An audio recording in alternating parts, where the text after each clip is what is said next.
இந்த மாதம் 28ஆம் தேதி முதல் இலங்கையில புதிய சட்ட விதிமுறை ஒன்று அமலுக்கு வருது. அதாவது நாங்க பாவிக்கிற கையடக்க தொலைபேசி எல்லாமே பதிவு செய்யப்பட்டதா இருக்கணும், ஹிமி நம்பர் பதிவு செய்யப்பட்டிருக்கணும் அப்படின்ற ஒரு நடைமுறைய இலங்கை தொலைத்தொடர்புகள் ஆணைக்குழு கொண்டு வராங்க. அதாவது TRCSL இந்த நடைமுறையை கொண்டு வராங்க.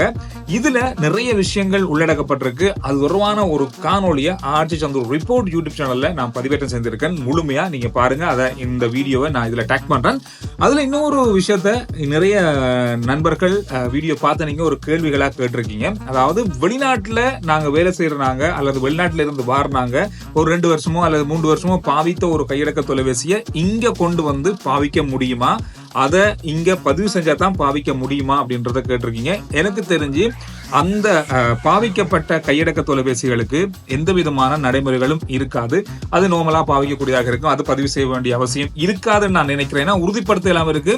TRCSL இருந்து எந்த விதமான முழுமையான தகவல்களும் இல்ல. இந்த நடைமுறை 28ஆம் தேதி வரைக்கும் 28ஆம் தேதியில இருந்து அமலாகுது.